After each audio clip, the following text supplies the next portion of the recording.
Grabar. Listo. Claudia, ¿ahí estás?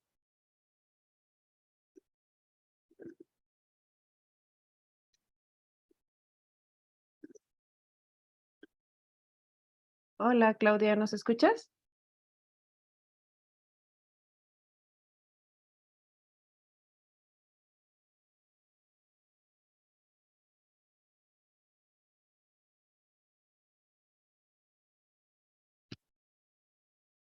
Hola, Claudia, ¿nos escuchas? Ah, listo. Perfecto. Súper. Bueno, pues entonces vamos a dar inicio. Les agradecemos muchísimo su presencia para esta 12ª sesión de nuestro ciclo de conferencias Adolescencia, Violencia y Justicia en Latinoamérica, el cual es organizado por el Observatorio Latinoamericano de Justicia Penal para Adolescentes en una colaboración especial con la Unidad para la Consolidación del nuevo Sistema de Justicia Penal del Consejo de la Judicatura Federal de México, el Centro de Investigaciones y Estudios Superiores en Antropología Social, el Colegio Latinoamericano de Estudios Mundiales, la Asociación Latinoamericana de Magistrados, Funcionarios, Profesionales y Operadores de Niñez, Adolescencia y Familia, y la Unión Latinoamericana para la Capacitación y el Servicio. Y en esta ocasión cerramos con broche de oro este primer ciclo con la participación de la doctora Claudia Alarcón, quien es integrante de LOLAJUSPA, al igual que nuestra moderadora de esta tarde, la doctora Alejandra Marlene Gómez, y la sesión se titula La violencia juvenil es un proceso, entenderla también, una aproximación restaurativa. Y bueno, voy a permitirme leer una muy breve síntesis de la doctora Alejandra Marlene Gómez, quien será nuestra moderadora. Ella es doctora en Gestión y Resolución de Conflictos, Menores, Familia y Justicia Terapéutica. Tiene un máster universitario en Situación de Desprotección y Conflicto Social por la Universidad de Vigo. Es licenciada en Derecho, especialista en Derecho de Menores, licenciada en Psicología por la Universidad Nacional Autónoma de México, profesora de tiempo completo en la Facultad de Derecho, coordinadora del Grupo de Trabajo Adolescencias, Juventudes, Violencias y Derechos, así como coordinadora del Observatorio Latinoamericano de Justicia Penal para Adolescentes, ambos del Foro Latinoamericano de Antropología del Derecho, Sección México, integrante del Sistema Nacional de Investigadoras y Investigadores del CONACYT, nivel 1. Bienvenidas ambas, esta es su casa. Muchísimas gracias por su participación esta tarde y bueno, le cedo el micrófono a la doctora Alejandra. Adelante, por favor. Muchas gracias, doctora Irene. Pues bienvenidos, bienvenidas. Espero que tengan un café a la mano, un té, un chocolate o algo por el frío, para la lluvia, que se hayan comido su bolillo por el temblor. Espero que todos y todas estén muy bien, que sus familias y solo haya quedado en el susto. Para mí es un gusto estar en esta sesión y poder presentar a la doctora Claudia Alarcón, quien es doctora en Ciencias Sociales y Humanidades por la Universidad Autónoma Metropolitana, Unidad Coajimalpa, maestra en Filosofía de la Ciencia por la Facultad de Filosofía y Letras de la UNAM y licenciada en Lengua y Letras Modernas Inglesas de la Facultad de Filosofía de la UNAM. Una brevísima síntesis curricular, pues nos remarca que ella ha trabajado en el área de Cultura y Educación en la Embajada de México en el Reino Unido, ha sido docente en distintas universidades públicas del país y directora académica de universidades públicas como la Universidad de Michoacán y Tabasco.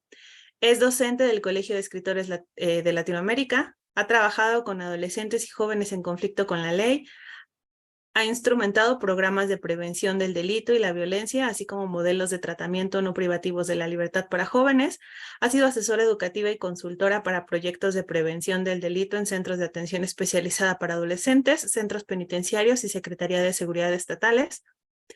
También es como parte de su investigación doctoral, diseñó e instrumentó un modelo de trabajo para procesos restaurativos intercarcelarios, centrado en la resolución de conflictos y la experiencia afectiva y la subjetividad emocional de los adolescentes. Actualmente es investigadora asociada en Inteligencia Pública AC integrante del grupo de trabajo Adolescencias, Juventudes, Violencias y Derechos del Foro Latinoamericano de Antropología del Derecho, Sección México, y también es integrante de la Red de Estudios de Espacios Carcelarios del Colegio de Michoacán. De entre sus líneas de investigación, destaca la afectividad y la emocionalidad, adolescentes en conflicto con la ley, sistema penal juvenil, justicia y procesos restaurativos, resolución de conflictos y construcción de paz.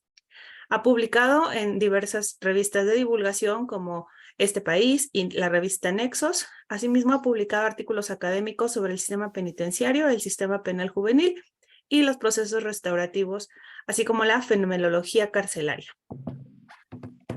Doctora, es un gusto estar con usted y bueno, le cedo el micrófono para que nos enseñe algunas cosas. Muchas gracias. Bienvenida. Ay, muchísimas gracias. Yo no voy a ser tan formal. Yo les agradezco mucho a ti y a Irene este espacio. Pues siempre es un gusto poder compartir contigo, Ale, pues este tipo de reflexiones y además que siempre has sido una interlocutora crucial en mis propias reflexiones en este tema, ¿no? Bueno, pues agradezco muchísimo a Lola Juspa y a Judith por considerarme para este ciclo de conferencias. Y bueno, pues les agradezco a todas las personas que se conectan ahora. Y pues además me siento con la responsabilidad de hacer un cierre, un buen cierre de todo este ciclo. He podido seguir varias de las conferencias. Me parece que ha sido una experiencia fabulosa poder escuchar tantas perspectivas, tantos abordajes, tantas aproximaciones al tema del sistema penal juvenil y concretamente al universo que construyen poblaciones adolescentes y poblaciones juveniles en torno a la justicia. Yo lo que les voy a compartir el día de hoy es una revisión, una cosa muy general sobre lo que constituyó mi investigación doctoral, que fue una investigación que tuvo como muchos procesos, como todas las investigaciones doctorales, ¿no? Altibajos, cambios, fueron momentos así como de mucha revolución, porque a la par que estaba haciendo yo la investigación, pues estaba yo trabajando con diferentes tipos de poblaciones adolescentes en diferentes contextos, no solamente en reclusión, no solamente en contacto con el sistema penal o el sistema penitenciario, sino también bajo diferentes condiciones de cotidianidad, de vida, pero en todos los casos lo que marcaba a todos estos grupos adolescentes pues era la precariedad, el contacto con la violencia, con diferentes tipos de violencias, la situación marginal ya fuera por parte de la sociedad, del Estado, de la familia, adolescentes con temas de consumo de algún tipo de sustancia, consumo problemático, por supuesto, y por supuesto todos estos adolescentes que estaban pues ya vinculados con un proceso penal específicamente. Dentro de todo este acercamiento, como vieron, pues mi perfil es un perfil muy centrado, muy construido y muy fundamentado en la perspectiva humanista de los fenómenos sociales o de los fenómenos humanos.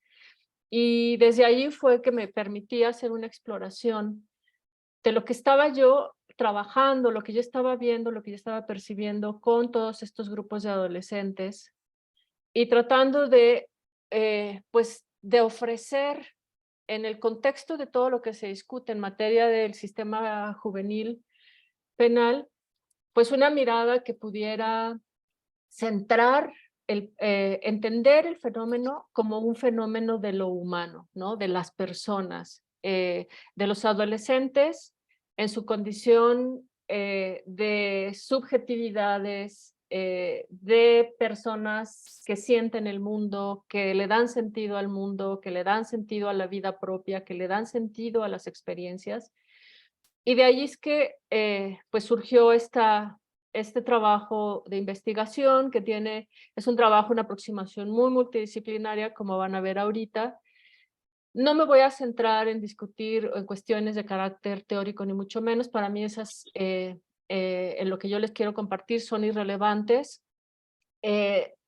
Evidentemente hay una aproximación, hay una mirada teórica sobre algunos de los procesos con los que tuve que enfrentarme al trabajar con tanta diversidad de adolescentes, pero al final de cuentas lo más importante para mí era una pregunta esencial, una pregunta crucial, que era, ¿cómo es que la violencia o la violencia que está definiendo, las violencias que está definiendo la realidad social de los adolescentes es vivida por los adolescentes? No solo reconocida, no solamente enunciada, no solamente narrada, no solamente asumida, sino afectivamente cómo la están viviendo los adolescentes. Evidentemente, pues allí había varios problemas. Uno de ellos es que nosotros difícilmente podemos tener un acercamiento a la subjetividad del otro, ¿no? De ese otro, de la otredad, eh, en toda su expresión, y de alguna forma, pues lo más importante aquí es cómo encontrar una forma de acercamiento a esa subjetividad eh, que que se establezca en un nivel de intersubjetividad en donde hay una confianza mutua, un reconocimiento de personas, una postura ética, un actuar ético frente a ese otro que está viviendo una condición o una situación que nos es totalmente ajena simplemente porque no la hemos vivido, ¿no? Ya si hablamos en términos de que son adolescentes que están viviendo bajo condiciones de muchísima opresión, de muchísima represión, de muchísima violencia, de mucha ansiedad, angustia, ansiedad en el sentido existencial, ¿no? Esta angustia de saberse que uno está vivo y que no sabe cuál va a ser su futuro, que cuál va a ser su presente, eh, quiénes son, este tipo de cosas, ¿no? Entonces, bueno, pues yo de ahí fue que pues elegí hacer esta aproximación en una perspectiva de lo que ahora se trabaja como estudios de la afectividad, haciendo una distinción muy clara de lo que es el enfoque emocional. Ahorita vamos a ver en qué se distinguen estos dos elementos. Y a partir de ese enfoque afectivo, entender y construir ese puente entre esta subjetividad, ¿no? Hace 8 días que estábamos, yo sé que algunos a lo mejor no estuvieron en la conferencia de la doctora Florencia y el doctor Federico, pero un poco se hablaba de esta idea de la responsabilidad subjetiva, ¿no? Que a veces, históricamente, en la aproximación criminal a los sujetos que han cometido algún delito, se deposita demasiada responsabilidad en la subjetividad y se busca que a partir de transformar o de generar algún tipo de cambio, ¿no? En diferentes niveles, cognitivo, racional, emocional, el cambio en estas subjetividades, que haya como un desistimiento de la conducta delictiva, ¿no? Ese es como uno de los enfoques. Y por otro lado, esta idea de la estructura social como una condición que rebasa a la subjetividad, que domina la subjetividad, que la controla, que se impone, que de alguna forma está fuera del control de esa subjetividad, y cómo esa forma en la que está estructurado lo social está llevando a los adolescentes a que se comprometan con la vida delictiva. Entonces, tenía yo este dilema entre la subjetividad, la responsabilidad subjetiva, que me parecía insuficiente en el momento que yo me acercaba con los adolescentes y hablábamos de su experiencia de vida, ¿no? De su sentir, de la forma en la que ellos le dan sentido a toda su experiencia con esta realidad o con su realidad, y me parecía que era insuficiente. Y por otro lado, la aproximación, digamos, ya pensando más en una perspectiva sociológica de cómo están las estructuras, la desigualdad social, las injusticias, las condiciones de acceso, ¿no? A ciertos factores de bienestar, pues también me parecía que era insuficiente, porque entonces era no reconocer que los adolescentes tienen una agencia con la que de alguna forma están construyéndose un lugar propio en el mundo. Entonces, lo que encontré fue que este elemento de la afectividad me permitía encontrar un canal de conexión, de comunicación entre esta subjetividad y la estructura social. Y a final de cuentas, que es lo que les voy a compartir, pues para mí encontré hallazgos que creo que son importantes. De una forma muy modesta, no estoy pensando que sean el hilo negro ni que vaya a resolver todo el tema de la violencia juvenil, pero sí fue posible situar, o al menos me permitió situarme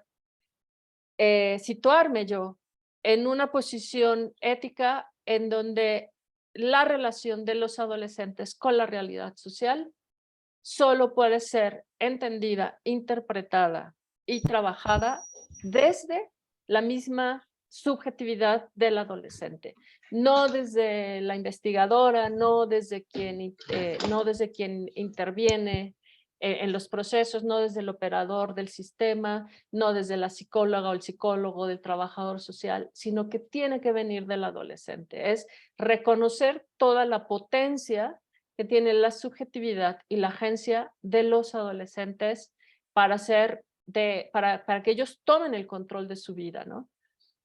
Claro, viene la pregunta, pues, ¿qué va a pasar con estos adolescentes que ya cumplieron su sentencia, regresan a una realidad que sigue siendo adversa, etcétera, etcétera?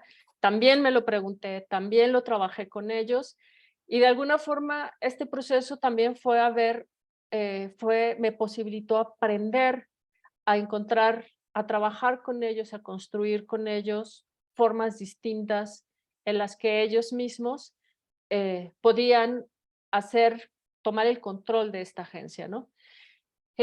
Bueno, voy a compartir mi presentación para ser un poquito más, no perderme, ser estructurada y alcanzar a compartirles lo que considero son como las ideas centrales de lo que dan como un corpus a esta aproximación restaurativa. Y bueno, pues uno de los elementos para mí más importantes en el trabajo con los adolescentes es reconocer esta condición procesual del trabajo que se hace con ellos, ¿no? O sea, siempre es un proceso y allí es muchas veces en donde a lo mejor ciertos programas fallan, porque algunos programas tienen una vigencia, no sé, a lo mejor son de 1 mes, de 2 meses, o proyectos, por ejemplo, que tienen algún financiamiento y que establecen términos específicos de decir, pues vas a trabajar, te voy a dar este financiamiento de marzo a septiembre y en ese momento se acaba. Para mí todo ese tipo de programas me parecían que más que ayudar, eran una forma de obstaculizar esta manera de poder entender cómo el trabajo con estos adolescentes se tiene que entender como un proceso de vida para ambas personas, tanto para cada uno de ellos como para mí misma en este acercamiento de trabajo con ellos. Por lo tanto, pues lo que hice fue empezar a registrar con una serie de actividades distintas este acercamiento con diferentes adolescentes, registros tanto narrativos, trabajé con registros de audio, con registros de fotografía, con registros de escritura, con registros en donde ellos tenían algún compromiso más de carácter educativo. Entonces, con este tipo de acercamiento, tenía yo la oportunidad de ir trabajando con ellos bajo diferentes trincheras, bajo diferentes criterios, bajo diferentes aproximaciones. Y una vez que empecé a entender cómo estos procesos son realmente procesos de vida para ellos, no son procesos de tratamiento, no son procesos de reinserción, no son procesos de readaptación, de rehabilitación, de reintegración, sino son procesos de vida en los que uno asume pues si lo queremos ver como esta posición de ir acompañando, de ir proporcionando las condiciones para que esos procesos de vida sean de la mejor forma, lo más sustanciales para ellos, ¿no? Entonces, bueno, pues hay adolescentes con los que trabajé 2 meses, con otros trabajé 4 meses, con otros trabajé 1 año, con otros llegué a trabajar 2 años, 2 años y medio, incluso ya después de que salieron del centro. Algunos en estos procesos que solamente tenían que ir a cumplir, ¿no? Estaban en medidas no privativas. Y bueno, pues entonces de ahí fue que entendí que no hay fórmulas mágicas, no hay una forma específica, sino que es esta forma de atender No me voy con usted. Por favor, sus micrófonos. Ya. Gracias. Sino justamente había que encontrar, o en mi caso, encontrar, pues digamos, la sistematización a la que te obliga una investigación doctoral en este caso, pues me permitió tener una estructura donde yo pudiera ir dando seguimiento con una mirada mucho más crítica, mucho más analítica, ¿no? Dejar afuera toda esta cosa que de repente acompaña el trabajo carcelario, del sentimentalismo, en el mal sentido, ¿no? Porque hay un sentimentalismo que parte de la sensibilidad de reconocer que el otro está en una situación muy complicada, muy difícil, dolorosa, pero no llevarlo a un nivel de verlos como víctimas o verlos como alguien a quien uno va a salvar y todas estas cosas que sabemos que suceden de repente en estos espacios, ¿no? En estas actividades. Bueno, déjenme mover la barrita esta porque me estorba para ver mi propia, ahí está. Bien. Bueno, yo a esta forma o a esta aproximación me permití llamarla fenomenología afectiva de la violencia.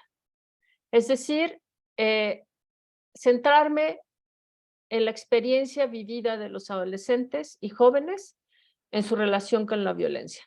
En lo sucesivo me voy a hablar concretamente de adolescentes, porque sí hay una condición que les hace, que los sitúa en un grupo particular, en un grupo característico, en condiciones y rasgos característicos, no solamente desde una aproximación sociológica, antropológica, de que hay, ¿no? Que se construye la identidad de una forma específica, sino también porque el sistema mismo los identifica bajo este criterio, y eso tiene implicaciones muy específicas en la forma en la que uno puede trabajar, o en este caso yo podía trabajar con ellos, ¿no? Cosas como, por ejemplo, en algunos casos, pues había que tener para ciertas actividades había que tener autorización, incluso por parte de los padres, para que se pudieran llevar a cabo algunos tipos de actividades, o otras actividades que no podían llevarse a cabo, dado el estatus de menores de edad bajo el que los tiene el sistema, aun cuando a veces se tratara de chavos que tenían ya 19, 20, 21, 22 años, ¿no? Bueno, entonces, la pregunta sobre la experiencia de vida o de la pregunta fenomenológica, digamos, en este caso es, ¿qué elementos van a caracterizar la violencia en tanto experiencia en sí misma, ¿no? O sea, ¿cómo es que la violencia es una experiencia en sí misma frente a la que nosotros o los adolescentes, en este caso, se van a enfrentar? uno de los componentes más complejos cuando se trabaja con temas, creo yo, de sistema penitenciario vinculado con la lógica de la violencia es que cuesta mucho trabajo identificar o tener una sola definición de qué es la violencia, y no es hasta que uno se inserta, profundiza, se mete, se involucra de manera muy profunda con la experiencia vivida de cada una de estas personas en torno a la violencia, que uno entiende que la violencia, así como la justicia puede entenderse de muchas formas, la violencia también está definida por características, por elementos muy particulares que están dados por la misma experiencia de esas subjetividades, ¿no? Por lo tanto, de ahí que se convirtió en algo sustancial entender cómo es que la violencia en sí se vuelve un elemento que afecta a la subjetividad. Y entonces, yo aquí, pues ya, pues con una intención de delimitar más, ¿no? Un marco que me permitiera identificar y caracterizar la violencia, pues recurría a esta forma en la que Johan Galtung, este matemático sociólogo noruego, que trabaja con temas de teoría de paz y construcción de paz y demás, plantea como uno de los criterios específicos para identificar qué es la violencia, que sería atentar contra las necesidades básicas de las personas, ¿no? Que es, él define estas 4 necesidades básicas: la supervivencia, el bienestar, la libertad y la identidad. Podemos podemos pensar que cada uno de estos criterios es debatible, incluso el tema de la libertad y la identidad en el contexto de la criminología, pues y del sistema carcelario, pues está sujeto a debate y demás. Pero aquí lo que está planteando Galtung es que estos 4 componentes, estos 4 elementos, son la base de muchos otros valores que nosotros estamos atribuyendo a las prácticas culturales y a las dinámicas culturales, pero que estas 4 esencialmente dan fundamento a todo lo que nosotros podemos identificar y reconocer como parte de nuestra cultura, ¿no? Y un elemento que es sumamente importante para esta aproximación afectiva y que me va a llevar después a la propuesta restaurativa es esta distinción que hace Galtung entre conflicto y violencia, ¿no? Dice, él puede haber conflicto sin violencia, pero nunca violencia sin conflicto.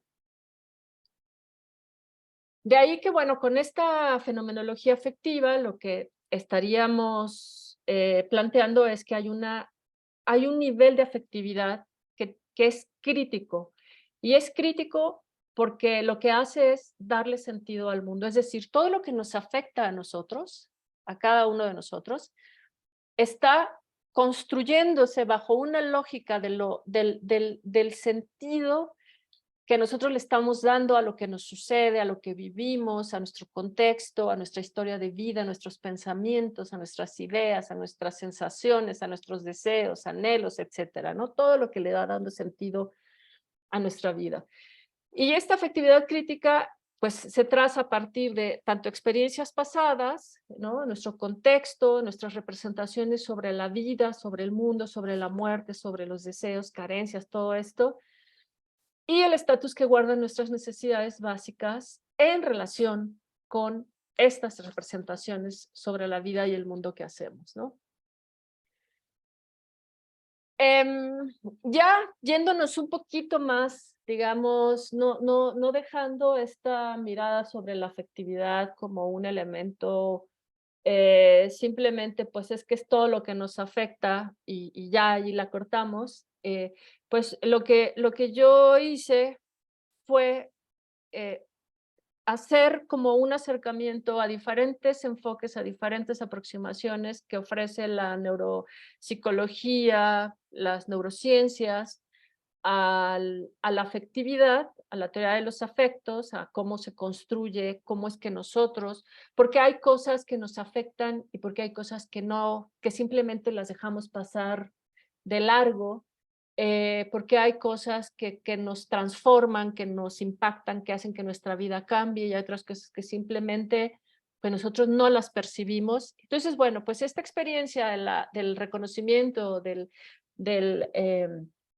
la constitución afectiva que nosotros nos va a permitir darle sentido al mundo a partir de lo que nos afecta, pues tiene un nivel de complejidad que está de alguna forma expreso o explícito en este esquema que diseñé a partir de la propuesta de una neuropsicóloga de nombre Lisa Feldman Barrett, que tiene esta propuesta de que la emocionalidad y la afectividad, la emocionalidad concretamente es algo que se construye, es decir, las emociones son estados que vamos construyendo como una forma de darle sentido a toda la información que recibimos del mundo, ¿no? O sea, es decir, el afecto es lo que hace que nosotros nos relacionemos con el mundo, con las experiencias, pero es la emocionalidad la que nos va a permitir construir en información todo ese ruido, ¿no? Que de alguna forma estamos recibiendo del mundo. Y a partir de esos estados emocionales, que pueden ser todo lo que ustedes puedan pensar como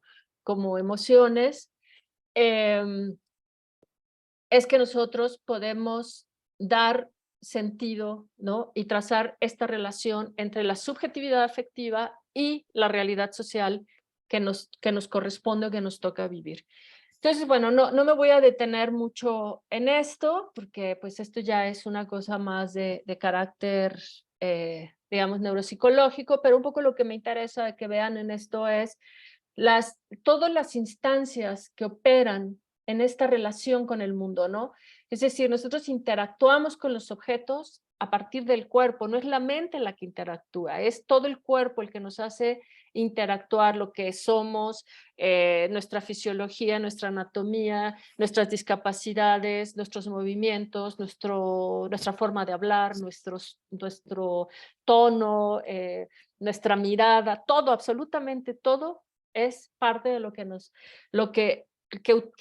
permite interactuar con el mundo, ¿no? Por lo tanto, nuestra relación con el mundo realmente es una relación siempre altamente corporal. Para ello, pues también al mismo tiempo estamos activando funciones de carácter cognitivo, como es el lenguaje para nombrar, y las emocionales, que son las que nos permiten interpretar. Y dentro de estas funciones, pues tenemos todas estas estos atributos, ¿no? Estas cualidades, pues sí, atributos con los que nosotros trabajamos o nuestro cuerpo está desarrollando esta relación con el mundo, que es que categorizamos, tenemos un dominio somático, una memoria episódica, mentalización, conciencia moral, proyectividad, reflexividad, y ahí no se agotan, ¿no? Podríamos tener percepción, muchas otras cosas. Y luego tenemos la capacidad de darle sentido, significado a las experiencias a partir de reconocer cosas que nos parecen relevantes, ¿no? Que son salientes y que de alguna forma nosotros nos están afectando. Y este sentido narrativo que se compone de elementos de carácter autobiográfico, en donde todo lo que nos sucede se va integrando a una narrativa autobiográfica que nosotros nos construimos de nosotros mismos y desde la cual hacemos también interpretaciones del mundo. Y por último, la idea de que las conceptualizaciones no son conceptualizaciones estáticas, son conceptualizaciones dinámicas.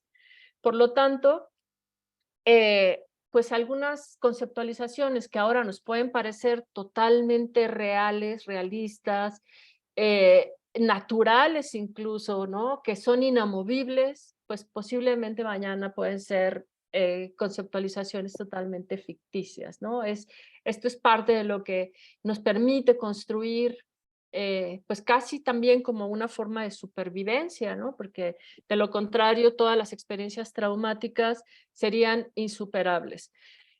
Y por último, pues esta forma de relacionarnos conceptualmente, pues es una conceptualización situada, es decir, la hace el sujeto, la subjetividad, desde el espacio en el que se encuentra, la realidad en la que se encuentra, el momento en el que construye esa conceptualización. Eso es en lo que respecta a cómo estamos entendiendo aquí la subjetividad afectiva, ¿no? O sea, todo esto previo, para mí, es parte de lo que hace a los adolescentes en el contexto de la prisión, sujetos, seres, subjetividades que son capaces de darle sentido a la realidad en la que viven. Podemos llamarle agencia, podemos llamarle subjetividad emocional, subjetividad afectiva, subjetividad consciente incluso, pero bueno, es la forma en la que yo parto de que los adolescentes están trabajando con todo este conjunto de instrumentos, de herramientas para darle sentido al mundo. Por otro lado, si ya vamos a la explicación, a lo que implica la estructura social como tal, pues Galtung nos va a decir que él reconoce o hace esta tipología de las violencias, en donde divide, ¿no?, una violencia directa en una forma de triángulo que reposa en dos violencias que son invisibles, que es la violencia cultural y la estructural. Generalmente cuando la gente habla de violencia, está pensando en esta parte, ¿no?, en lo que ya es visible, en lo que vemos, en la violencia física, en la psicológica, en la corporal, en la que ya es realmente evidente, ¿no? Por eso es totalmente visible. Y pocas veces ponemos atención a la violencia cultural y la violencia estructural. Y lo que es peor, cuesta mucho trabajo muchas veces identificarla, ¿no? Volviendo un poco a esta idea de la relación entre el conflicto y la violencia, cuando Galtung nos dice, bueno, puede haber conflicto sin violencia, pero nunca violencia sin conflicto, pues entonces este fue uno de los elementos que me parecieron fundamentales, reconocer, identificar en todo este acompañamiento, en todo este proceso de trabajo con los adolescentes. Y entonces lo que hice fue darme a la tarea de registrar con ellos, de reconocer con ellos cuáles son los conflictos que enfrentan los adolescentes en ese tránsito y en esa relación y en ese proceso con la violencia de vivir bajo la amenaza permanente, bajo la relación permanente con una realidad social violenta, ¿no? Y bueno, pues Galtung nos dice que hay dos tipos de conflictos, el conflicto interno, que evidentemente pues todos hemos vivido, ¿no?, que es el dilema, el conflicto de repente de no saber cuál es la mejor elección, la mejor decisión, qué ruta tomar, qué camino seguir. Y por otro lado, el conflicto interpersonal, que ya estamos hablando de lo que él llama, pues es la disputa, ¿no? Y que tiene que ver ya con una expresión visible, una expresión directa de la violencia. Esto también nos lo dice Galtung: el conflicto impacta en nuestros pensamientos, en nuestros sentimientos, y nos obliga a hacer uso de todos nuestros recursos, incluidas nuestras capacidades cognitivas y emocionales, para hacerle frente. Fíjense cómo aquí ya hay una conexión inherente entre pensar el conflicto con el reconocimiento de las subjetividades afectivas como subjetividades que están permanentemente en este cambio, en esta transformación, ¿no?, en este dinamismo conceptual para interpretar el mundo. De ahí que en su momento, pues yo planteaba o planteo, incluso utilizo el término adolescentes en conflicto con la ley penal, porque esa es como la etiqueta con la que todo el mundo identifica, es la etiqueta políticamente correcta. Pero en realidad, pues para mí estos adolescentes son adolescentes en conflicto con la realidad social, ¿no?, en un nivel afectivo muy profundo, muy extenso y muy pues violento, ¿no? Ahora, una vez que identificamos el conflicto, ¿qué es lo que sucede? Uno puede decir, bueno, ¿qué hacemos nosotros para ayudar a los adolescentes, ¿no? ¿Cómo hacemos que sus vidas cambien? ¿Cómo hacemos que esto se transforme? ¿Cómo hacemos para que ellos tengan otras opciones? En ese momento para mí era sustancial identificar qué pueden hacer los adolescentes por sí mismos, pero no solamente en un nivel de trazar su vida o esto que ahora les gusta tanto a ciertas organizaciones del proyecto de vida y estas cosas, ¿no? Para mí el trabajo con ellos es en tiempo presente siempre, ¿no? ¿Qué está pasando en este momento y qué podemos hacer en este momento? Y entonces, pues lo que empezamos a trabajar fue el reconocimiento de qué conflictos les pertenecen a ellos y qué conflictos simplemente no son de ellos, ¿no? Esta idea es de otro criminólogo noruego también, Nils Christie, que habla justamente de cómo como sociedades tenemos que reconocer la importancia del conflicto. El conflicto no es algo que se va a desaparecer, que tiene que erradicarse, porque el conflicto también es una posibilidad de aprendizaje, ¿no? También es una posibilidad de reconocimiento del otro, de la diversidad, de la diferencia, y que hay que aprender a llevarlo bajo esta lógica de la construcción de paz a un estado de negociación, de diálogo y muchas cosas que intervienen en estos procesos. Una vez que empezamos a identificar con los adolescentes el conflicto, cuáles conflictos eran de ellos, fue una experiencia sumamente poderosa, pero también muy dolorosa para ellos, particularmente, porque empiezan ellos a identificar como muchos de los conflictos en los que ellos se comprometieron, se involucraron, quisieron resolver, realmente no eran conflictos propios de ellos, ¿no? Llámese, por ejemplo, el abandono del padre, la enfermedad de la madre, la desaparición de alguno de los miembros de la familia, que el padre se quede sin empleo, que los desalojen de la casa donde viven, ¿no? O sea, el adolescente que termina en un albergue porque la madre, después de prostituirse por años, y de tener no sé cuántos hijos con diferentes hombres, pues tiene que intervenir el Estado, se los lleva porque los empieza a prostituir. Entonces, en todas estas marañas, ¿no? De realidad, ¿cuáles de esos conflictos eran propios de ellos y cuáles conflictos les pertenecen al Estado, le pertenecen a la sociedad, eran propios de los adultos de su familia, de los padres, de las madres, de las abuelas, de los hermanos mayores, etcétera, y cuáles eran de ellos, ¿no?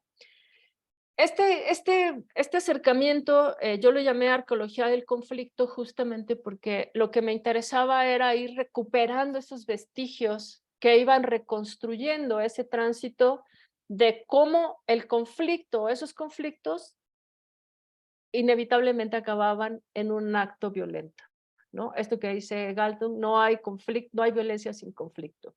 Entonces era como un ejercicio de regresarme a hacer como esta búsqueda de vestigios, de hallazgos para ir reconstruyendo y entonces poder trabajar con ellos desde sus experiencias con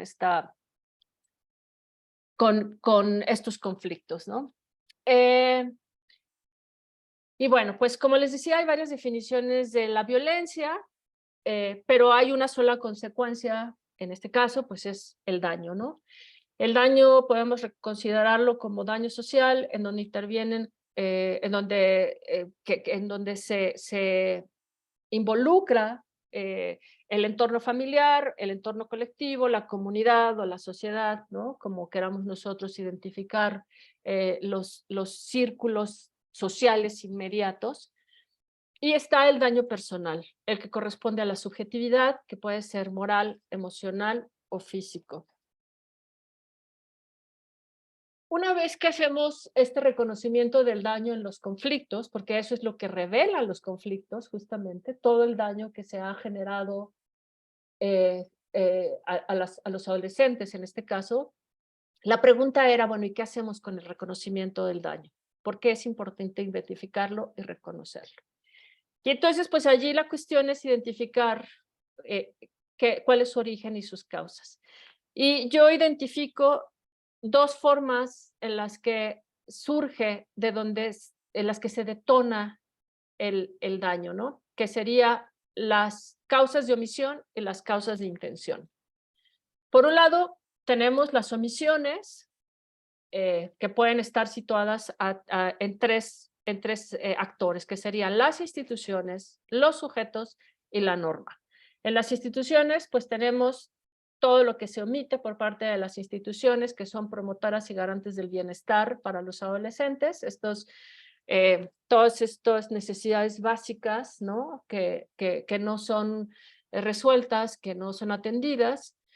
Los sujetos, que son los actores responsables de cumplir con las acciones de ese bienestar a través de las instituciones, y las normas, ¿no? La normativa, sean leyes o políticas públicas que no están dirigidas al bienestar de adolescentes y jóvenes, porque sigue imperando una mirada adultocentrista y adultocrática sobre lo que deben de ser los adolescentes y los jóvenes.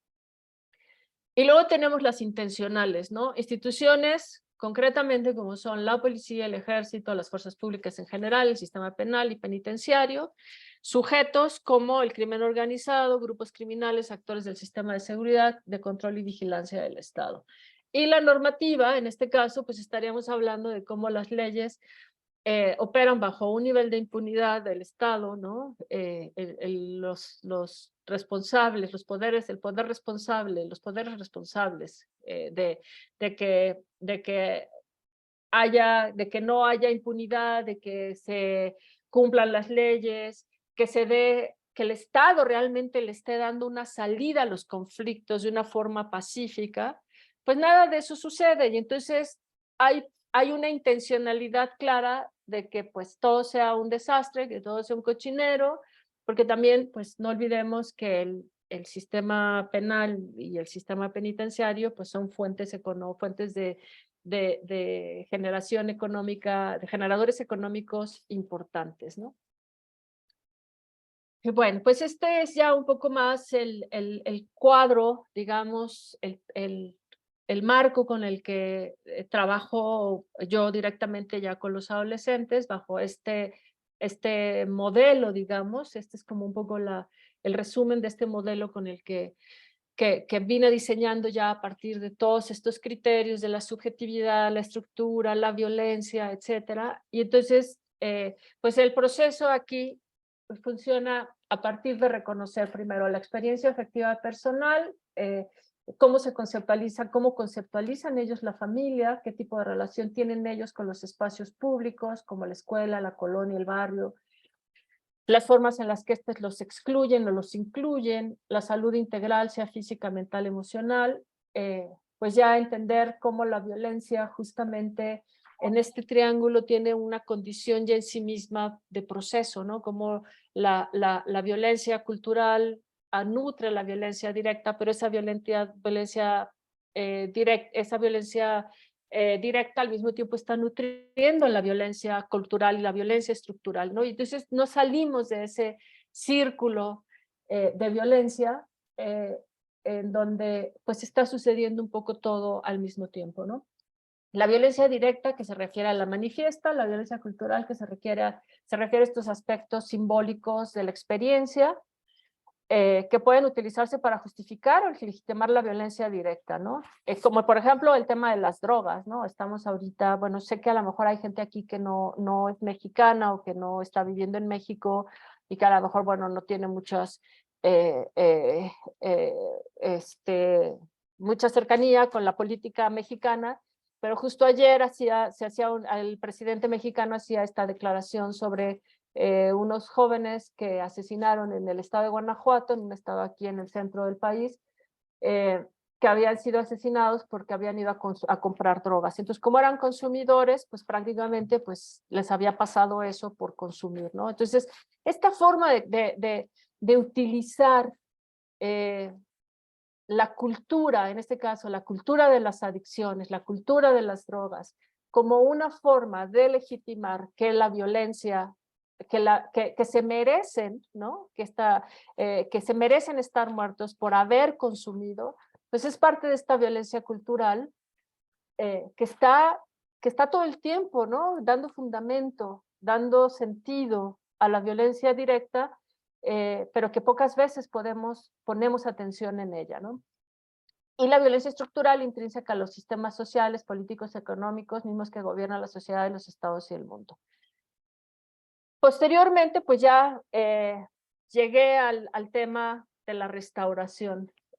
Había yo estado siguiendo mucho el tema de la justicia restaurativa, porque pues siempre he tenido en mente cómo construir otras consecuencias que no sean penales, ¿no? Es como un poco mi mantra cuando trabajo con los adolescentes, cuando trabajo con el sistema penitenciario, siempre es la pregunta, ¿cómo construir otras formas de pensar la justicia que no impliquen la prisión, la cárcel? Yo sé que hay mucha discusión en torno, por ejemplo, a los delitos como la violación, al homicidio, al secuestro, ¿no? Estas cosas que dañan de manera muy, muy, muy profunda, no solamente a las subjetividades o a los sujetos involucrados de manera directa, sino a la sociedad en sí, a toda la sociedad. Pero aún así, para mí sigue siendo importante la pregunta, ¿cómo construir otro tipo de consecuencias? Y entonces allí la justicia restaurativa un poco me hacía o me ayudó a pensar, a diseccionar, ¿no? ¿Qué elementos son los que a mí me interesaban o me parece que son importantes recuperar de lo restaurativo para trabajarlo directamente con los adolescentes? Y entonces, bueno, estos son la propuesta de los pilares de Howard Zinn, uno de los principales promotores de la justicia restaurativa, como se entiende ahora. Con todas las reservas, él mismo en algún momento ha tenido como una carga muy religiosa en su propuesta, luego de repente como que dijo, no, bueno, olvídense un poco de lo religioso, el perdón no es tan importante, vámonos más bien al componente social de qué es lo que está sucediendo con los sujetos que son, que experimentan, ¿no? Que viven el daño. Y entonces él habla de que, bueno, primero hay que reconocer, identificar lo que significa el daño para cada una de las personas, la obligación, entender como el reconocimiento de la responsabilidad sobre la acción o delito cometido, que eso es algo de lo que los adolescentes no se deben librar, pero este reconocimiento de responsabilidad para mí es el reconocimiento del conflicto que los ha llevado a estas acciones delictivas o a estos actos violentos, ¿no? Sobre la acción o el delito cometido y por último el compromiso o participación del cual se desprenden acciones como respuestas activas, reparatorias, prosocial y con el compromiso de no repetición o desistimiento de la vida delictiva. En ningún momento me pasó que una vez que yo trabajaba con los adolescentes en estas formas tan cercanas, tan intersubjetivas, tan permanentes, recurrentes, constantes, ¿no? Construyendo una subjetividad afectiva y una subjetividad consciente, inevitablemente siempre salía por parte de ellos, quiero reparar lo que hice, quiero reparar el daño. En la medida de lo posible, estoy dispuesto a hacer lo que sea necesario para recomponer o reparar el daño que generé. Es un nivel digamos, de reconocimiento, de profundidad, de conciencia que adquieren ellos mismos por sí mismos a partir de todos estos ejercicios, estos trabajos, estos acercamientos, en donde prácticamente el rasgo de la prosocialización que generalmente aparece cuando hay experiencias como culpa, arrepentimiento, remordimiento, en un nivel psicológico, no religioso, aparece esta tendencia, ¿no? A querer resolver, a querer responder, a querer reparar, a querer arreglar las cosas. Y en muchos de estos casos, los adolescentes mismos proponen cómo ellos podrían ser actores de cambio para sus propias comunidades, ¿no? Y esto es súper interesante porque rompe con esta visión de que cómo vamos a regresar a los adolescentes a un contexto que los mantiene en el mismo riesgo de vulnerabilidad o es el mismo entorno que los llevó a la violencia, pero cómo esta transformación en ellos mismos y ellos mismos reconocen que ellos pueden ser actores de cambio para sus propias comunidades porque entienden cómo opera la violencia, cómo opera la lógica de interacción entre los niños, los adolescentes, las niñas y las personas adultas. Y hay este sentido como de compromiso por parte de ellos para crear otras dinámicas en sus comunidades, ¿no? Lamentablemente allí el problema que tenemos es que el sistema, una vez que terminan con su tratamiento, ¿no? O su sentencia o su proceso penal, salen y son pues un poco sueltos al vacío, ¿no? Entonces, en mi caso, para los adolescentes que he podido acompañar una vez que salen, pues ha sido un trabajo sumamente complejo porque pues también pues hay una serie de riesgos, ¿no? Que acompañan este tipo de trabajo ya sin el cobijo, sin el apoyo, sin el resguardo que de alguna forma puede uno tener trabajando en el sistema. No por ellos, sino porque uno en ese acompañamiento se enfrenta también con todas estas lógicas de violencia que acompañan a estos adolescentes o ya jóvenes una vez que salen en su relación con esa realidad. Aún así, bueno, pues dentro de lo que cabe hemos podido hacer acompañamientos, pues no me atrevería jamás a llamarlos exitosos porque justamente creo que hay que reconocer que somos dinámicos, ¿no? Que estamos todo el tiempo cambiando, pero al menos sí, que sí tocan de manera profunda la experiencia de los adolescentes en estos espacios, ¿no? Bueno, ya para ir cerrando, la justicia restaurativa, entendida como se establece y como se trabaja de manera convencional, pues nos dice que es una metodología que soluciona problemas que involucran a la víctima, al ofensor, a las redes sociales de estos dos agentes o estos dos actores, las instituciones judiciales y la comunidad. Por lo tanto, estos programas se basan en el principio de que el comportamiento delictivo no solamente viola la ley, sino también hiere a las víctimas y a la comunidad. Estamos de acuerdo en eso, ¿no? O sea, hay un daño, ahí está, pero para mí se convirtió en algo importante dejar de pensar en comportamientos delictivos y pensar de manera mucho más situada en el componente del daño, bajo la lógica, bajo los criterios que les comenté previamente, ¿no? Y por lo tanto proporcionar la ayuda y el apoyo que la víctima y el victimario, el ofensor, el agresor requieren, ¿no? Pensando en esta lógica de la víctima y el victimario, yo sé que hay como muchos elementos que las teorías victimológicas nos han permitido, con lo que nos han permitido entender justamente cómo se establece esta relación entre ofensores y víctimas. Sin embargo, algo que, pues, que me atrevo a decir con toda certeza es que no hay ningún adolescente que haya llegado al sistema que no haya tenido que experimentar toda su vida esta condición permanente de tener un riesgo eh, eh, eh, amplio, ¿no? Exacerbado para ser víctimas de algún tipo de estas violencias cultural, estructural o directa, ¿no? Y entonces parte del trabajo que yo he hecho con ellos es justamente ir identificando con ellos cuáles son estas violencias que ellos han identificado, ¿no? A partir de estas definiciones que da Galton, que bla, bla, bla, pero ya ponerle nombre y apellido acá a estas violencias. Y estas son, por ejemplo, algunas de las más reportadas por parte de ellos, ¿no? En temas de violencia directa.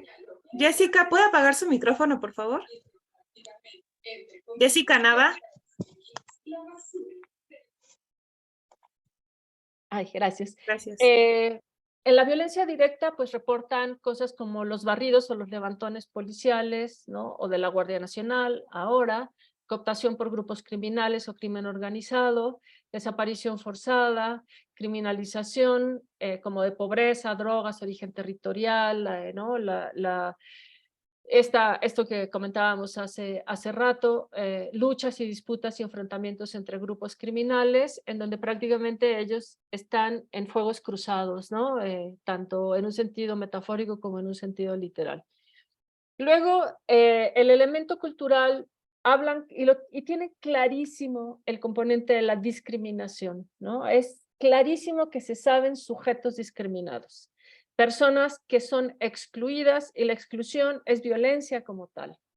Racismo, clasismo, exclusión por apariencia, estigmatización sobre ser adolescentes o jóvenes porque son impulsivos, porque no saben lo que quieren, porque son intolerantes, porque consumen alcohol, porque consumen drogas, ¿no? No importa si es de una forma responsable, simplemente es porque consumen alcohol y drogas y además son pobres, pues allí ya hay un acumulado, ¿no? de condiciones que los ponen en una situación, en una relación altamente violenta con su realidad. Estas ideas de los pobres no pueden aprender cosas complejas, por lo tanto hay que enseñarles oficios, pues que se den de bien servidos si tienen un empleo en el Oxxo o si tienen un empleo de albañiles, porque pues para eso es para lo que les da, ¿no? Y eso está introyectadísimo en nuestras mentes, en nuestro inconsciente, ¿no?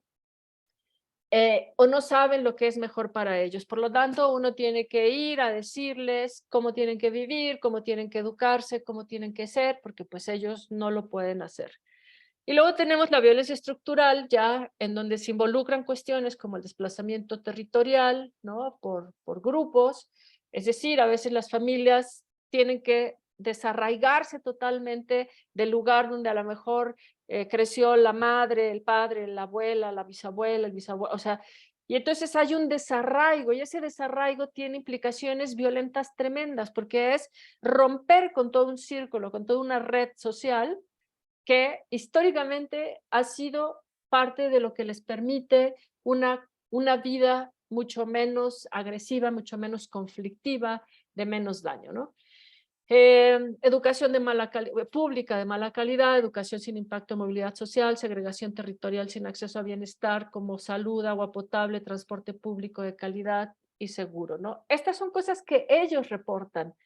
Las reportan de diferentes formas, a veces pues con la forma en la que narran sus experiencias de vida, en la que ellos se cuestionan por qué han tenido que vivir la vida como les ha tocado vivirla, por qué alguien de su familia desaparece, por qué alguien de su familia ya está en la cárcel, etcétera. Y bueno, para estos procesos, yo le llamo a los procesos restaurativos procesos de entendimiento, ¿no? Como ven, todo lo que he venido presentando busca entender como muchas aristas en donde ellos van dándole sentido a esta subjetividad afectiva. Parto de tres supuestos, de tres axiomas, ¿no? Que me parece que están en absolutamente todos los adolescentes, que no tiene que ver con si son inteligentes, si no son inteligentes, si son educados, si fueron a la escuela. Eso no me interesa. A mí lo que me interesa es la experiencia de vida o la experiencia vivida del adolescente, ¿no? Entonces, primero que nada, reconozco que cada adolescente tiene una experiencia de vida, una experiencia vivida que es potente, que es importante, que es relevante, que le dice cosas, que le ha dado cosas, que le ha enseñado, que le ha dado criterios, herramientas, visión crítica sobre el mundo. Y en ese es un escenario para el conocimiento de sí mismos, ¿no? El aprendizaje de la realidad social. Este aprendizaje define la identidad y las interacciones con el entorno. En este contexto evidentemente hay una participación de las habilidades cognitivas y emocionales, como lo vimos en el marco al principio, con lo que ellos van dando sentido a toda esta realidad. Luego parto de la idea de que hay reflexión y experiencia consciente en todos los adolescentes, ¿no? Como atributos humanos de razonamiento y de discernimiento sobre la acción individual. Yo me reconozco a partir de que sé que soy un otro distinto a este que tengo enfrente, ¿no? Hay un reconocimiento de otredad, de alteridad, de diferencias. Estos procesos de reflexión como subjetividades conscientes sobre sus acciones individuales, pues son básicamente lo que les permite a ellos estar conscientes de que son sujetos reflexivos, ¿no? Y por último, la subjetividad afectiva y emocional, que se compone de todo esto que ya les hablé previamente, y reconocerlo como un derecho propio. Aquí intervienen distintos factores de tipo cognitivo y moral que definen que las personas, cuerpos afectivos actúen de una forma u otra ante un objeto dado. Esto que les decía, tengo el derecho de relacionarme con el mundo y de darle sentido al mundo a partir de mi experiencia vivida.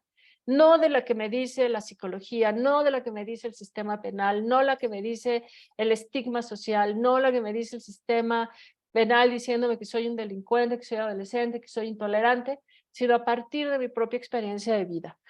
Esto va a caracterizar lógicas afectivas de interacción entre adolescentes y las instancias públicas, ¿no? Las instituciones, los sujetos y la normativa. Esto que hablábamos como los componentes de omisión y de intencionalidad que se generan, en los que generan daño, por tanto por omitir o con toda la intención.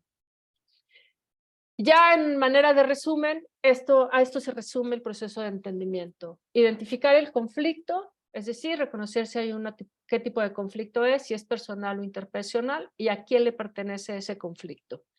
Reflexionar y concientizarse sobre el daño intrapersonal, interpersonal y social que generó esa acción.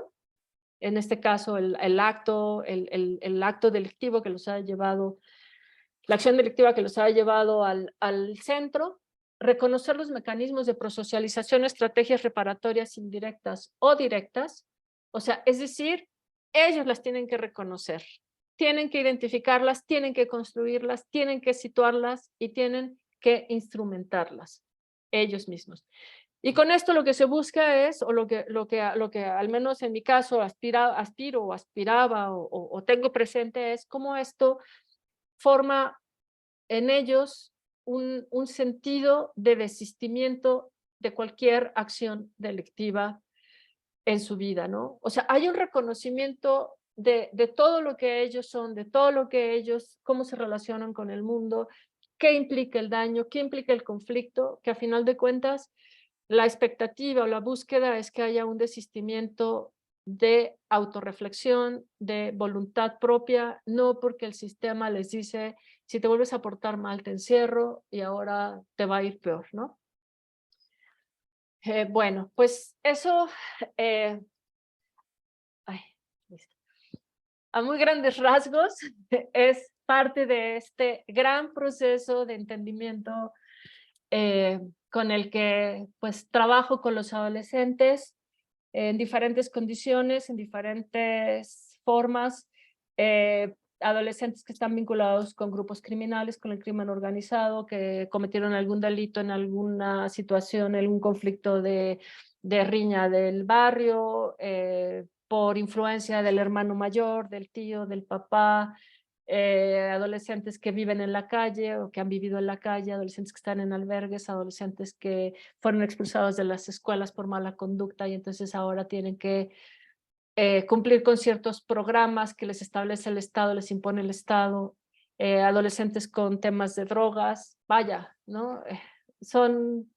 Lamentablemente son muchísimos los casos que experimentan, situaciones que experimentan estos adolescentes, pero a partir de este modelo, de alguna forma, pues me ha permitido pues sumergirme en el universo de la vida adolescente en relación con el Estado, ¿no? Y algo que es muy importante es cómo este modelo, este mecanismo evidencia, aun cuando nos esforcemos muchísimo por justificar que el Estado está haciendo un gran trabajo con grandes políticas públicas, con instrumentos internacionales, con leyes, dándole dinero a los adolescentes, evidencia toda la deuda social histórica que tiene el Estado mexicano con la población adolescente del país, ¿no? Muchísimas gracias. Claudia, muchísimas gracias a ti. Creo que nos has dejado muchísimas cosas, pero bueno, quisiera resaltar algunas. Siempre me encanta escucharte. Gracias. Antes de dar la palabra a algunos compañeros, me gustaría hacer algunos comentarios, sobre todo de este modelo que tú propones, que usas palabras y usas aproximaciones que me parecen súper importantes, porque justamente la propuesta jurídica desde los sistemas es como llevar al adolescente hacia un camino, ¿no? O sea, esto que ya se ve como una parte del proceso que le llaman en la justicia restaurativa la vergüenza reintegrativa o reintegradora, ¿no? O sea, ya lo queremos llevar ahí, y si no llega ahí, entonces no quiere participar en el proceso, ¿no? Y me gusta mucho cómo complejizas, porque justamente creo que eso es algo que no nos enseñan en estas capacitaciones o en estos programas, y que es complejizar el conflicto como algo social, como algo vivencial, como algo que se vive, como un proceso, y a veces solo lo vemos como un fenómeno que ocurre ahí, ¿no? En el que no estamos inmersos o no queremos vernos inmersos. Eso es, por un lado, me parece que haces un llamado, más que una observación, me parece que un llamado a entrar a la profundidad del fenómeno, ¿no? O sea, no es algo que puedes analizar de manera superficial, es algo que necesita una aproximación multidisciplinaria, se tiene que construir con ellos, eso me parece, bueno, tú no hablas de construir con ellos, tú hablas de acompañarles, y eso me parece muy interesante, y creo que ahí está mucho de lo que justo tú has observado que a lo que se puede llegar con este desistimiento, porque justamente haces un proceso de acompañamiento más que un proceso de guía, que es lo que generalmente se busca aplicar desde esta visión, aunque nos negamos a reconocerlo, adultocéntrica y adultocrática, ¿no? O sea, te voy a llevar a que reflexiones. No, o sea, te acompaño. Me parece que esa propuesta y esa aproximación es muy necesaria.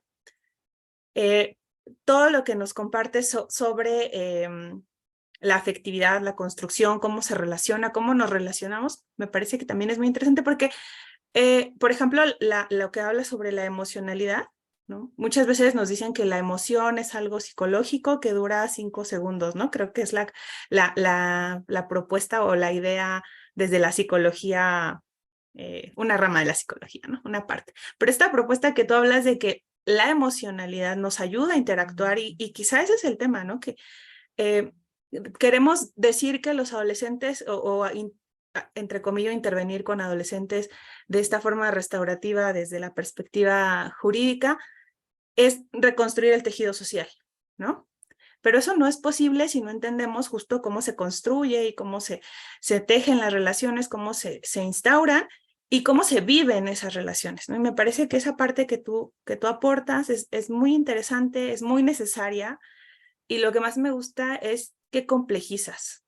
Complejizas la experiencia, complejizas el proceso, complejizas la violencia como experiencia y como proceso, ¿no? Porque se vive, y eso me parece que es algo que muchos de nosotros nos cuesta entender, ¿no? Nos cuesta entender que es un proceso al que llegamos, y solo, si no solo observamos la consecuencia, ¿no? Como el delito como un fenómeno ahí que está, pero no pensamos en todo esto, y me parece que eso es muy interesante y muy necesario.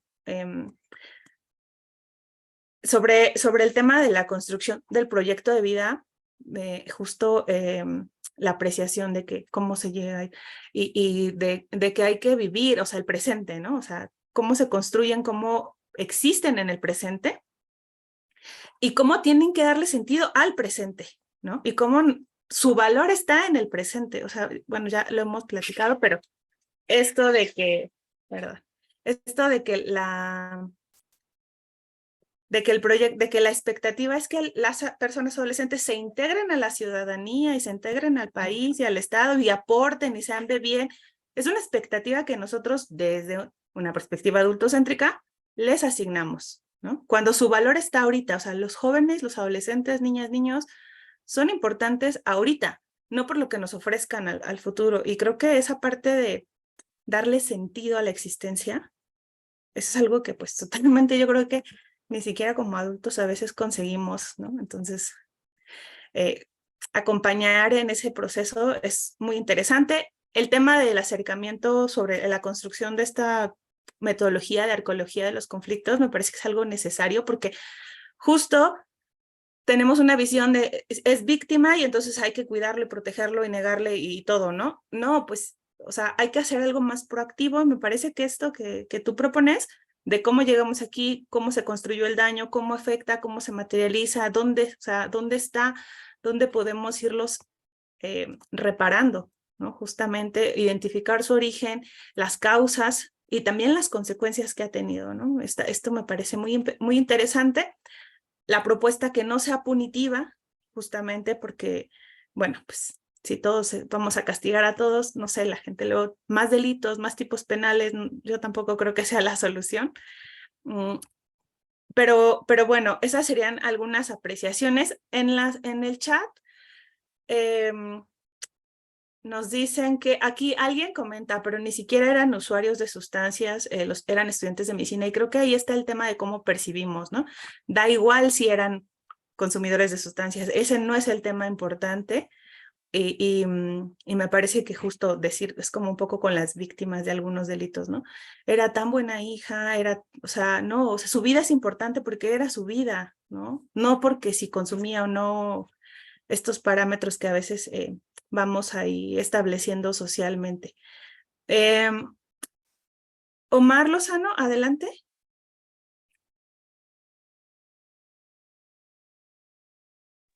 Hola, soy Omar, soy de Morelia, es mi primera sesión. Lástima que sea la última, pero qué bueno que me tocó escucharte, Claudia. Gracias, Omar. Me parece pero sumamente importante. Nosotros trabajamos en sociedad civil y estamos certificados en consejería en adicciones, y justamente lo que dices me parece una pieza súper emblemática, tanto de lo que ha dicho Rita Segato como de la justicia restaurativa, ¿no? Me parece interesante lo que dijiste al final, ¿no? Que también era una pregunta de, a pesar de la política pública enfocada hacia los adolescentes y jóvenes, en realidad es que las cárceles cada vez están más llenas de menores infractores y también de personas jóvenes, ¿no? Y un poco en ese sentido preguntarte, con todo este dispositivo que tú hiciste, que está sumamente genial y que ojalá se pudiera replicar como de forma situada en otros espacios, ¿crees conveniente volver como a revisar o más bien replantear la política de reinserción social? ¿Cuál es como tu propuesta o cuáles son como tus sentipensares en ese tema? Gracias, Omar.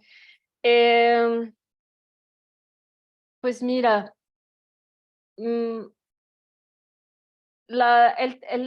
para mí es importante desechar la concepción de la reinserción social, porque la noción en sí tiene una carga de como de tomar como un objeto a la persona y sacarlo de aquí y llevarlo a otro lado, ¿no? Ponerlo en otro lado. Eso me parece que ya desde allí, en lo personal, tengo un problema serio con el tema de la reinserción, y además que justo todo el aparato de las políticas, de las leyes, es muy engañoso porque es contradictorio. Por un lado tiene todo, el estado punitivo está así explícito en las leyes, o sea, las leyes penales son para castigar, para eso están hechas, ¿no? Las cárceles están hechas para castigar, lo que vuelve muy contradictorio con este discurso de la reinserción social, como te estamos dando herramientas, te estamos dando elementos para que seas un buen ciudadano, que seas funcional, que respetes las leyes, que puedas relacionarte socialmente con las personas que no delinquen. Creo que alguien tiene el micrófono. Raúl, ya. Ah, ya. Ay, nos vimos bien maestras, ¿verdad?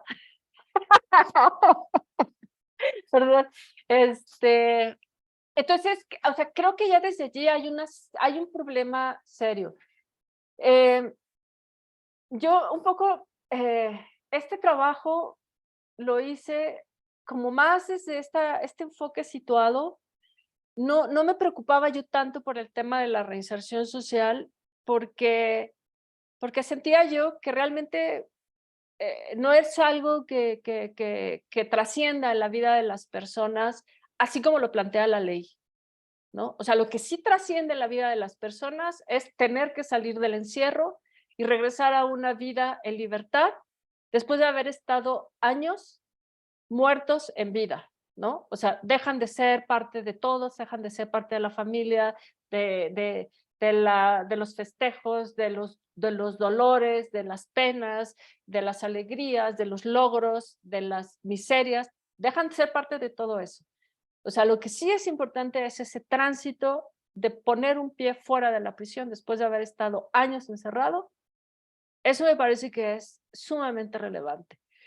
Pero eso para mí era como algo con lo que había que trabajar bajo este proceso, y no tanto utilizar la lógica de los 5 ejes de la reinserción social, ¿no? La capacitación para el empleo, la salud, el deporte. Los adolescentes en los centros hacen muchísimo ejercicio, muchísimo, que tiene una lógica dentro de los centros, ¿no? El verte fuerte, el imponer como físicamente, es una cosa como muy animal en un cierto sentido, ¿no? Como mostrar que eres alguien con quien nadie se puede meter. Ahí sudan la frustración, sudan el dolor, sudan el temor, sudan muchas cosas que les están pasando. Pues la cultura, el que hace canciones las sigue haciendo dentro de la prisión, el que dibuja, dibuja dentro de la prisión, el que tiene una forma de hablar y de expresarse, lo sigue haciendo dentro de la prisión. O sea, para mí el tema de la reinserción social es que es como, estos ejes son como muy accesorios, de te voy a dar todas estas herramientas para que tú puedas hacer de tu vida. Y pues para mí eso, de alguna forma no está tocando el centro, el núcleo de lo que estos adolescentes están experimentando en la parte más profunda, ¿no? de su existencia, de su sentir. Y por otro lado, pues el tema de la reinserción social está pensado realmente, los ejes están pensados para un sistema capitalista en donde tienes que ser productivo, donde tienes que generar dinero porque tienes que pagar un lugar donde vivir, tienes que comprar un auto, tienes que pagar el transporte público, tienes que comprar la comida, tienes que... Entonces, todo eso es sumamente complejo en el sentido de, si ese va a ser nuestros criterios, nuestros indicadores para que el adolescente tenga una vida distinta, lo único que estamos haciendo es convirtiendo la cárcel en una máquina de obreros precarizados que muy probablemente van a volver a delinquir y que van a acabar en la cárcel de adultos, ¿no? Entonces, no sé, creo que para mí el factor más importante de esta propuesta, tratando de responder a esto que dices, ¿qué propongo? Pues aprender a ver a los adolescentes, pero es como la experiencia adolescente lo que tenemos que entender, ¿no? ¿Qué significa ser un adolescente? ¿Qué significa ser una persona que siente, que vive, que se relaciona con el mundo cuando se está en esa etapa de la adolescencia? Creo que eso es como el punto más importante, un poco lo que decía Ale, ¿no? O sea, el acompañamiento yo lo veo como una impronta de carácter pedagógico, ¿no? Pedagógica, como no tanto como acompañarles, de que así consolarlos, no es, porque en esas sesiones discutimos, me ha tocado a adolescentes que se levantan y golpean la mesa y se enojan y se van y regresan, y los que hablan sobre sus rupturas y sus penas amorosas y cuando se enteraron que fueron padres, porque pues muchos tienen ya hijos, hablan de sus pesares, de saber que asesinaron, que no saben si en el asalto donde le encajaron la cuchillada a tal persona lo mataron o no lo mataron, que si la madre murió y no pudieron estar en el funeral. O sea, es un proceso de vida el que vivimos de manera conjunta, ¿no? Entonces, nada de eso es relevante para el modelo de reinserción social.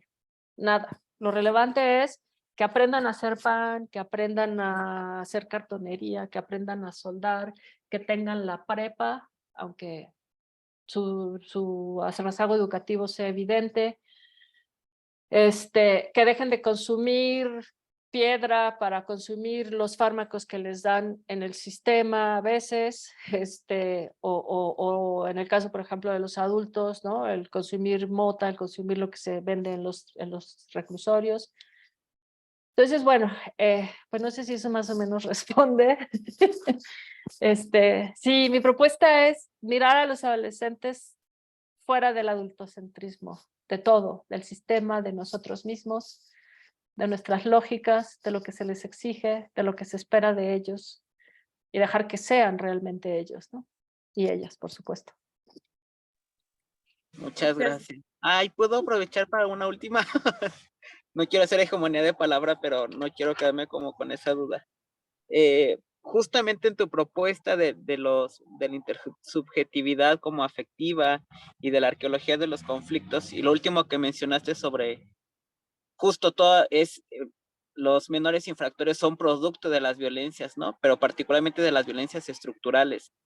Entonces tendríamos que replantearnos como agentes sociales que trabajan con niñeces y adolescentes, supervisar las políticas públicas para verdaderamente saber si sí están cumpliendo con su función y evitar justamente que los menores sean menores infractores.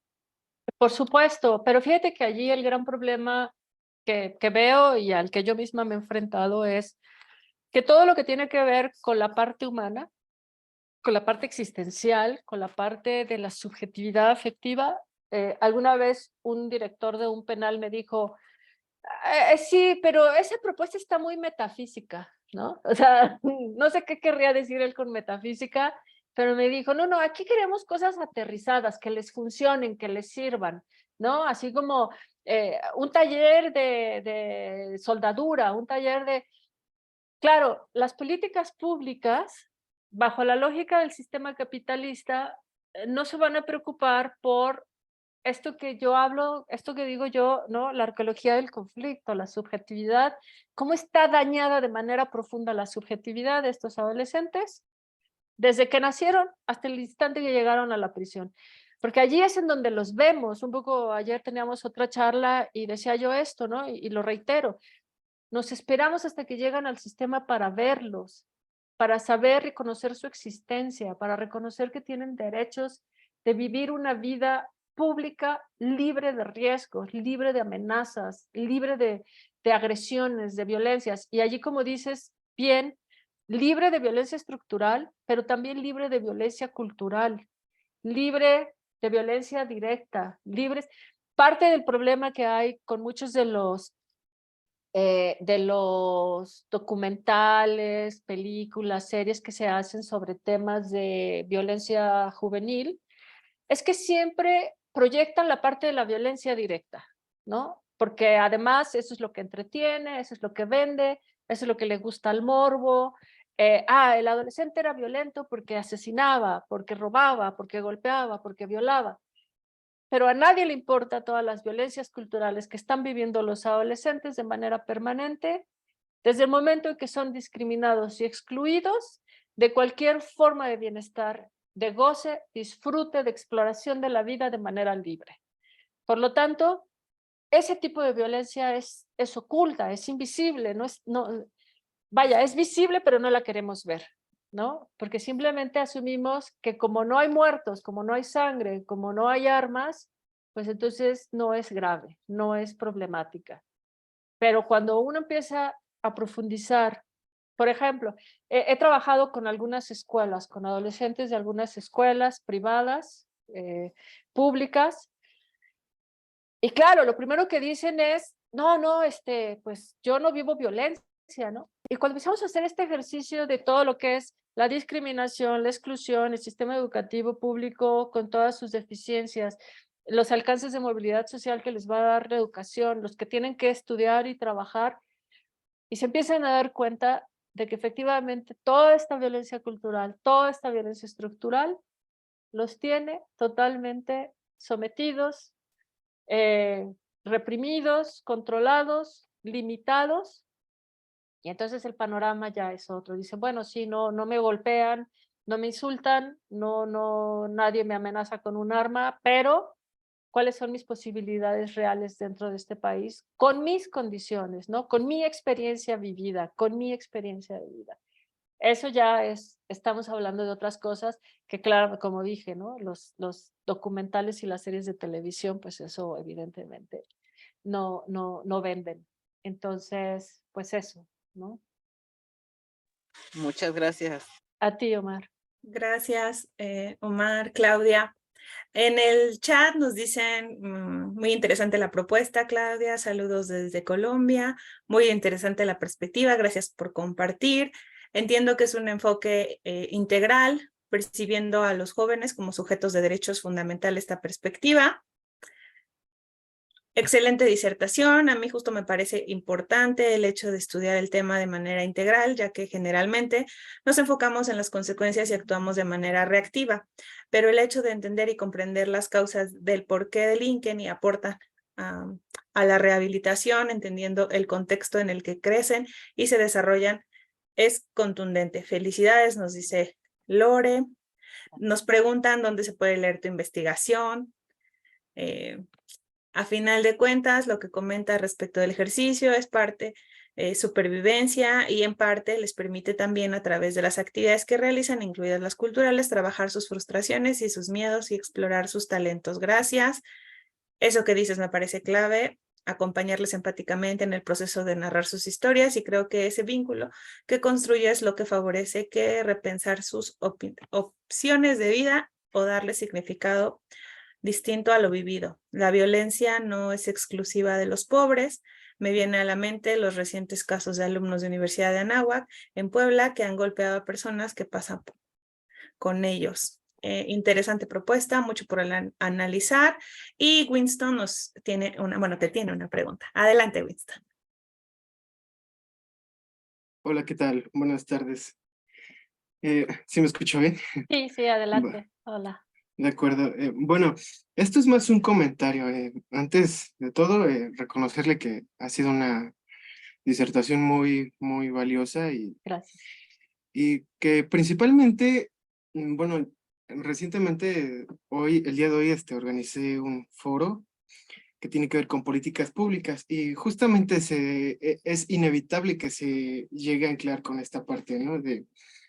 En la cual yo comenzaría con la importancia, bueno, esta es la reflexión que quiero hacer, la importancia de recuperar el paradigma de derechos humanos, que precisamente al momento en el que, no sé, un enunciado como los jóvenes son el futuro de México, contiene toda una carga de, por así decirlo, como de una prórroga en la cual se van postergando estos asuntos que merecen de una manera urgente su atención, ¿no? En este caso, por ejemplo, las políticas públicas pueden ser demasiado bien redactadas, pudieran presumir una praxis de por medio, pero en cuanto a una evaluación de lo que se supone que se debió de haber planificado, no hay nada.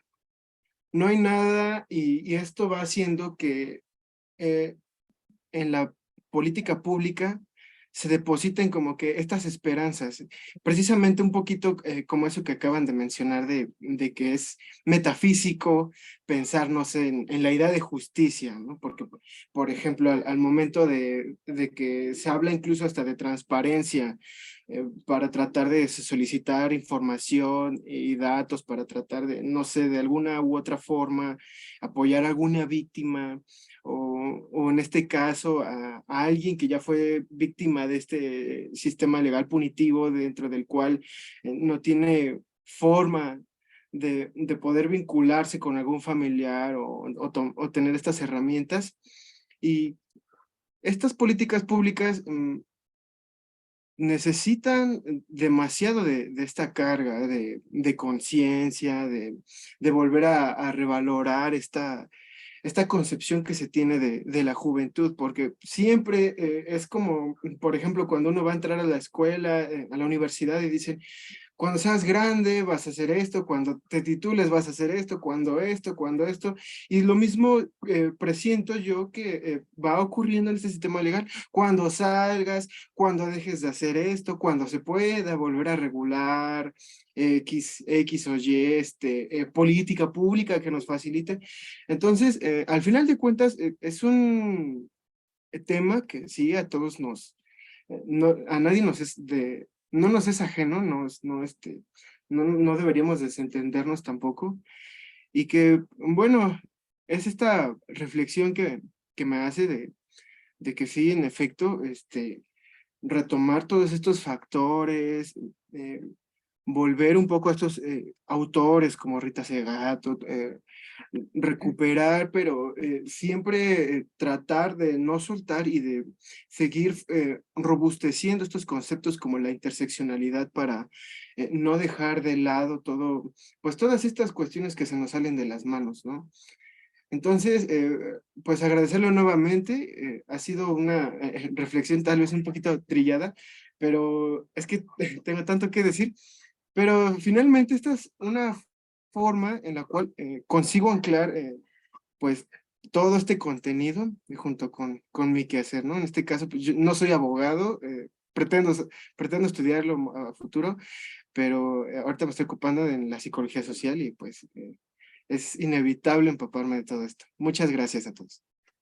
Les No, cuento. gracias a ti, Winston. No, me parece muy importante, tocas algunos temas que me parecen sumamente relevantes. El tema el presente, ¿no? Tenemos una lógica de vida de siempre mirar al futuro. El modelo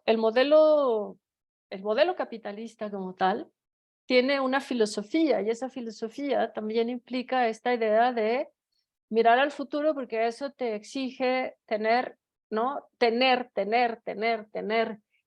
adquirir, llegar. El éxito tiene que ver con esta idea como esta trayectoria de logros, de moverse al futuro, de llegar a hacer algo, o sea, soñar, incluso siempre nos están como llevando a que hay que soñar en el futuro, ¿no?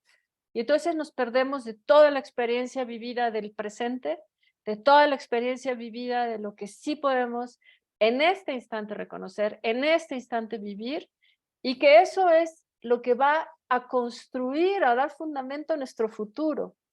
O sea, yo siempre he dicho, para mí es importante el presente porque ese es el futuro ese es el pasado del que me voy a acordar en el futuro, ¿no? Entonces yo quiero que este momento de mi vida en el futuro sea un pasado del que recuerdo con gusto, con orgullo, con todas las penas y lo que uno vive, pero es como reconocer ese saber que estoy construyendo mi futuro y mi pasado, perdón, a partir de mi presente. Y algo que me parece que es sumamente importante de lo que dices es, no nos hemos atrevido a reconocer que los derechos de los adolescentes tienen características particulares. Ser adolescente con derechos tiene características particulares, ¿no? Algo que también hacía yo, y digo, es algo que he platicado también ya muchas veces con Ale, incluso en las reuniones de la Jubir y en otros espacios, es los instrumentos internacionales que operan bajo la lógica de la Convención de los niños, niñas y adolescentes son insuficientes para entender la experiencia adolescente en el mundo. No funcionan. Tenemos que separar la vida adolescente de la infancia, de la vida adulta, de la juventud. La etapa adolescente es fundamental. Lo que sucede cuando estamos adolescentes son cosas extraordinariamente fundamentales para nuestra vida en el presente, bajo esta lógica de que lo que estoy haciendo es construir mi pasado en el presente, ¿no?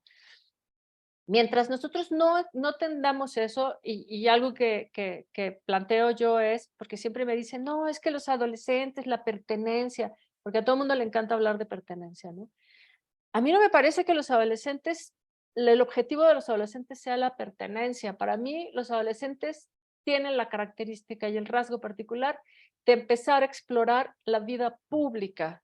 Es el desprendimiento de la vida privada, de esto que hace, ¿no? Este ideal de la vida familiar, es el desprendimiento de esa vida privada y es el tránsito a la vida pública. Cuando somos adolescentes, empezamos a explorar la vida, empezamos a explorar el mundo. La pregunta es, ¿qué tipo de mundo están explorando los adolescentes? Y ahí es en donde tiene toda la corresponsabilidad de toda la sociedad, del Estado, todos estos actores de los que ya estuvimos hablando hoy.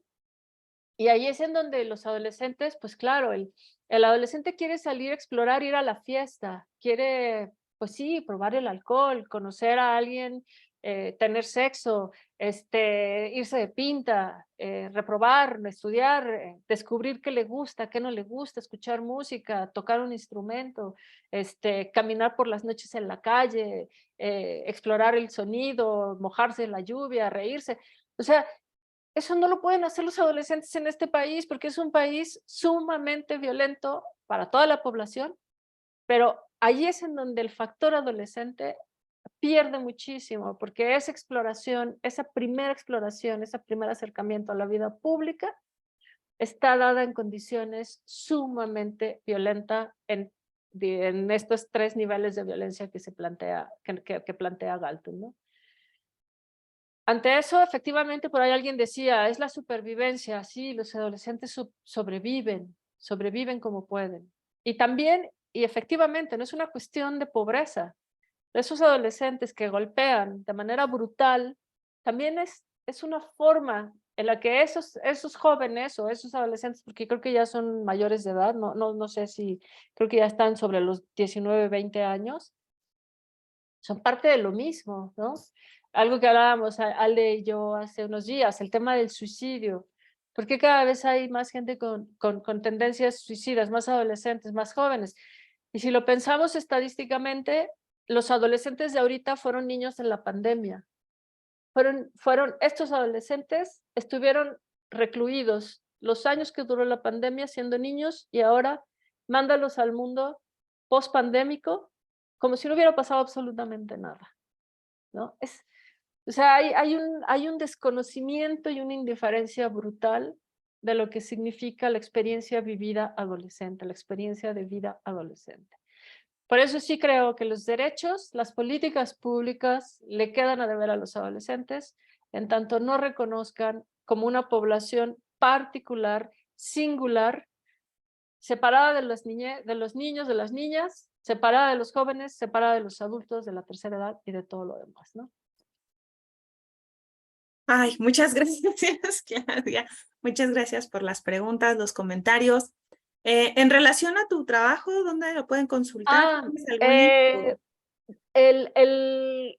Bueno, el modelo es el último capítulo de mi tesis doctoral. Y luego trabajé un artículo específicamente que va a salir en una revista de educación de la Universidad de Guadalajara y de la UACM. Yo espero que ya esté por salir y allí planteo como al detalle, no están los instrumentos de trabajo, no están los resultados, porque también soy muy celosa de que todo lo que resulta del trabajo con los adolescentes lo tengo guardado así bajo llave y nunca será parte de ningún podcast, de ninguna serie, de ningún documental, ¿no? Eso es algo que es mío. Pero ahí viene como justamente todo esto que he trabajado con el modelo, ¿no? Pues pueden consultar la tesis si no les da mucha flojera.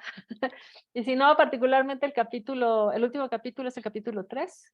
Allí viene el desarrollado todo esto que les presenté, el modelo, cómo hice el abordaje, cómo lo planteé, etcétera, etcétera. Ya con más detalle, ¿no? Ahorita, Muchísimas si quieren, Ya lo les subió pongo. acá Omar, ya lo buscó rápidamente. Muchas gracias, Omar. Qué velocidad. Es Sí, una maravilla. Eso es lo bonito de las sesiones de Zoom. exacto. Muchas gracias. Muchísimas Sí, ahí gracias, está. Clau. Bueno, a mí la última reflexión es que esta aproximación que haces me parece interesante, muy interesante, pero sobre todo el tema de no buscar determinismos, que creo que es a lo que te referías al inicio, ¿no? Con si es algo individual, si es algo social, no, porque están interactuando, están en interacción, en proceso, en construcción. Y ese es creo que el tema, ¿no? Que la gente, la política quiere soluciones únicas, específicas, que funcionen como la fórmula mágica, ¿no? Y justamente eso hace que todo lo que nos acabas de compartir, pues se omita, se quede ahí perdido en las reflexiones. Pues muchísimas gracias, Clau. No sé si vas a decir algo más. Adelante. No, pues agradecerles por esta oportunidad. Quiero decirles que esta es la última sesión en mi vida que presento este proyecto. Ya Con esto cierro un ciclo, quiero seguir escribiendo, quiero seguir trabajando, pero también creo que es muy importante las pausas para ser también muy autorreflexiva con el trabajo propio, ¿no? Todo este año fue trabajo de hacer mucha difusión sobre esta propuesta, esta aproximación. No, no, por eso es una sesión importante. Digo, seguramente van a quedar cosas allí del próximo trabajo que seguiré haciendo, particularmente lo que hemos hablado de hacer juntas, Ale, y cosas que están en puerta. Pero esta es como la última sesión en la que hablo ya de esta investigación doctoral, ¿no? Ya hay que renovarse también, hay que No, reconocer, hay que dinamizarse, buscar conceptos nuevos, nuevas preguntas y poner en juicio, ¿no? También todo lo que uno ha logrado. Muchas gracias por sus comentarios, por sus propuestas, por sus preguntas, por su tiempo y por escucharme con tanta paciencia. Y gracias, Ale, gracias, Irene. ¿Todavía todavía estás anda acá, aquí? sí. Ok, muchas gracias, Irene, por todo. Pues muchas gracias y pues con esta participación, Irene, vas a clausurar este ciclo de conferencias. Sí, muchas gracias. Y dar el anuncio parroquial de que las constancias se van a entregar a partir de enero. Entonces, muchísimas gracias. Están para hacer el proceso de revisión de las asistencias y demás. Pero bueno, ese era el anuncio. Muchísimas gracias a Claudia por esta presentación súper interesante y a Alejandra por la moderación, siempre con esos comentarios y reflexiones tan dinámicos y provocadores. Muchísimas gracias a ambas. Es un Gracias, cierre Irene. muy virtuoso, ¿no? De nuestro primer ciclo. Los esperamos para el próximo. Nos estaremos comunicando con ustedes vía correo electrónico y haciéndoles llegar informaciones de nuestras próximas actividades. Muchísimas gracias a todos y todas y nos vemos pronto entonces. Un Bye, saludo. bonita noche. Gracias. Bye. Bye. Gracias.